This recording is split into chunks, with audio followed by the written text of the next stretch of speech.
గౌతమా నువ్వు రాయిట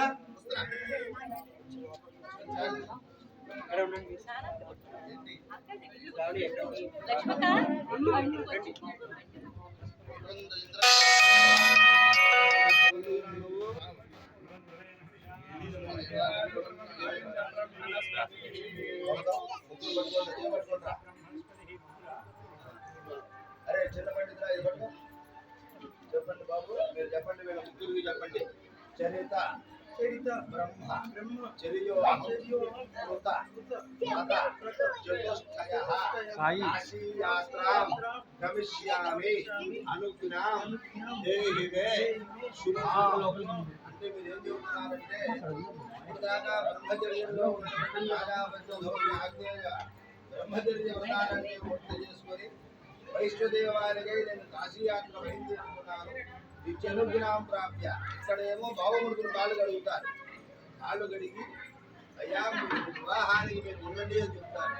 సాయంత్రం కన్యాదాన సమయంలో మామగారు కాళ్ళు కడుగుతారు. యథార్థంగా అయితే మన పూర్వాచారంలో మామగారే కాళ్ళు కడగాలి. ఇక్కడ కూడా మనకేంటంటే ఆ వరసలో ఏమైంది అంటే భావమూర్తుల చేత కాళ్ళు కడిగించడం అనేది ఆనవాయితీగా వచ్చింది. మీరు చెప్పినటువంటి మాటలు మీరు చెప్పారు. మీరు కాశీ యాత్రకు వెళ్తాము అని నిర్ణయించుకున్నారు. మీరు మీ అభిప్రాయాన్ని మార్చాలి. చెప్పండి రా మీరు ముగ్గురు. సాలంగారా మమ భగిని కన్యాం దాస్యామి ద్విజ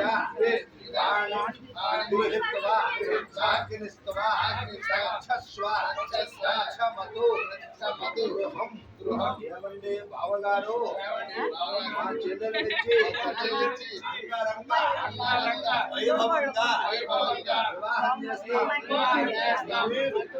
ఈ కాశీ యాత్రను విరమించుకొని తిరుమల తిరుపతి దేవస్థానం వారి కళ్యాణ మండపమునందు వివాహ ఏర్పాటు చేశాం. మీరు ఈ కాశీ యాత్రని ప్రస్తుతానికి నిలిపివేయగలరు.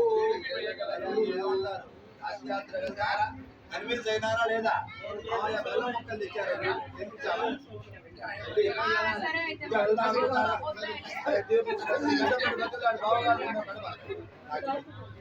బావగారు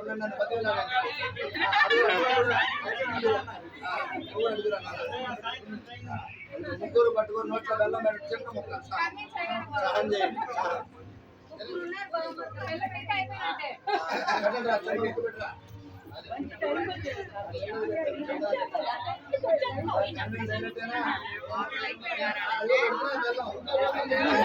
కూర్చోబెట్టిగా కూర్చోబెట్టి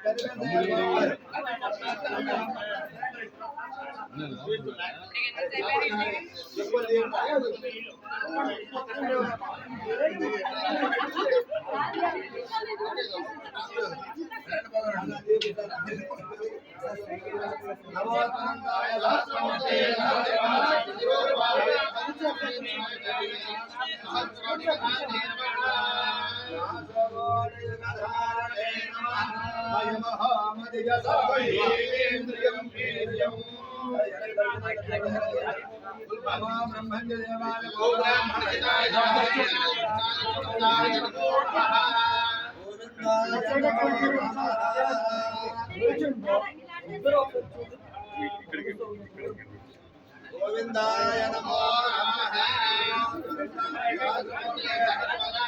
నమః.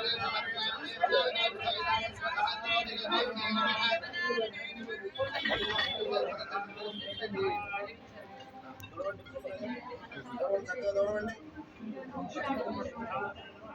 బాగా బెల్లం పెడుతు రాళ్ళ మీద ఓళ్ళు ఎత్తట్లా ఊరి